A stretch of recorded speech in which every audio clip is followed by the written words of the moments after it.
Today, my hair is ugly because I didn't brush it.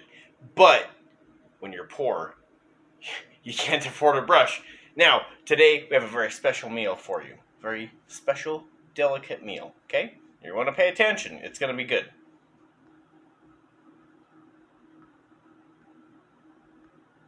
Really? Fucking... I got a little pop-up that said Zoom function is not allowed. Okay, so why did you put the Zoom function alert right above the stop recorder? Oh my gosh.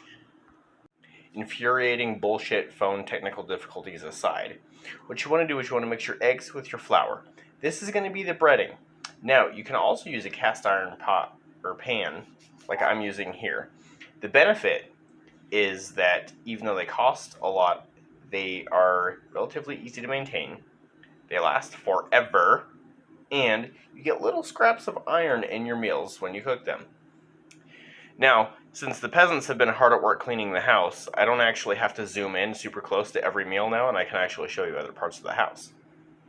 Now, what you want to do is you want to smother your chicken in its unborn offspring.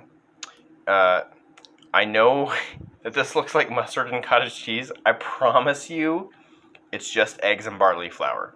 Now, I am using barley flour. It's a little bit darker in color and flavor. It's almost, I wouldn't say like a burnt flavor, but it does have like a darker flavor. Obviously a darker color too.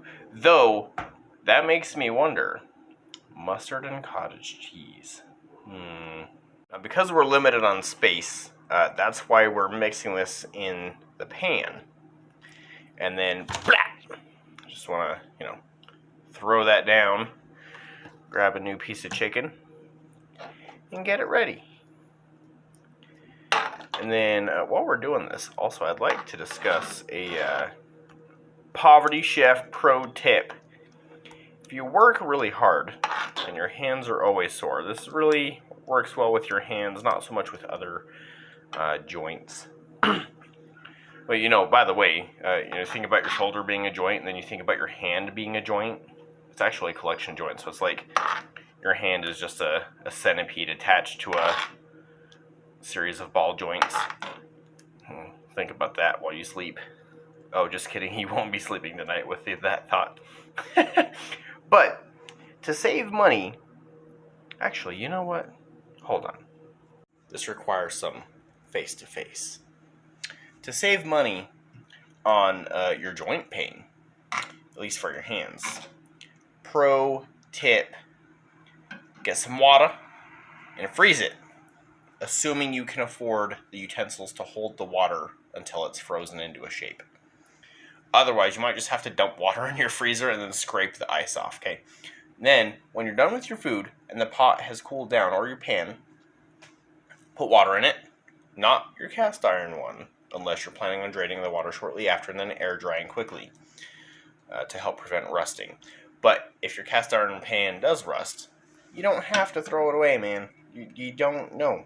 You keep it, scrape the rust off, and it's good as new. It's not like that Teflon bullshit where one little scratch and the whole thing's ruined, right? But take the ice, fill the pot with water, put the ice in there, get that water ice cold, and then rest your hands in the ice cold water. Now, the important thing about being poor is it's a huge disadvantage.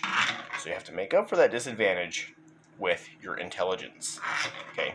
If you're poor, your intelligence stat better be through the charts, or through the roof, off the roof. Whatever the phrase is, I don't care. Obviously, my intelligence stat is not doing too well right now because my fatigue stat is high. Life is a video game. But anyway, the important part here, this breading is super thin, and I'm not even sure if this is how you bread chicken, because I'm going to be completely honest with you, nobody ever taught me how to do this. So I'm just playing it by ear, guys. But we're going to keep trying. We're going to see how it turns out. Anyway, cold things shrivel up and then go back inside your body, unless they have bones, so your hand will not do this. However, the cold will cause your joints to shrink, and your blood vessels will also shrink, which will reduce swelling in your joints, which will reduce pain, and increase blood flow. Now, what I mean by increased blood flow is that it's not just going to be a whole bunch of blood trapped there, it's going to be blood flowing. And that means... You better be quiet, you son of a bitch. He's in his crate. Because we don't want to deal with him right now. This is Poverty Chef, not fucking Cesar Millan Chef. As you can tell, I have a very short attention span. And this is partially why when you look at my video history, you see 8 months ago, 7 months ago, 2 days ago.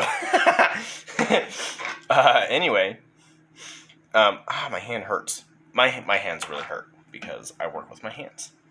But the increased blood flow means that you're going to be healing. You're going to be healing more. And so in this case, extreme cold or strong cold can be a really good advantage for you. While doing this, I found, is it going to focus? Maybe not. A feather in my food.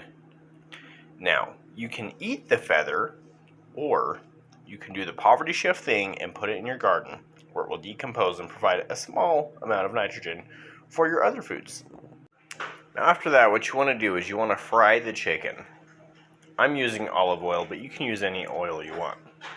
Also, you may note the lack of cousins in this video. Well, what happened was I fought her to the death for this day old mac and cheese. Now, after you're frying your chicken, you're going to grab a tortilla and put avocado on it.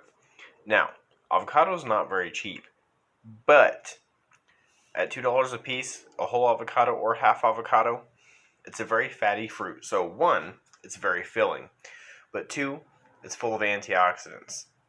And this is where you have to make a decision. Do you pay less money for a sugary fruit, or do you pay a little bit more money for the fatty filling fruit, but it also has a lot of antioxidants that are not necessarily common in other fruits?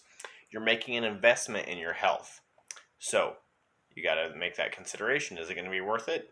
I think so. Plus, it's delicious. Then you want to take the skin from your chicken and put it on the avocado. Now, once you're done, you want to start stripping meat from your chicken quarters. Put it in your burrito, and then that's a meal. You can add any sort of cheese or condiments that you want. But right now, I want to show you something. I don't know what this is, but you take a chicken quarter, you flip it over, and then you get this, like, I don't know what this is. You get this really soft stuff right here in the corner. Oh, it is so good. That's my favorite part of any chicken. Hey, thanks for watching my video, and don't forget to dislike and unsubscribe.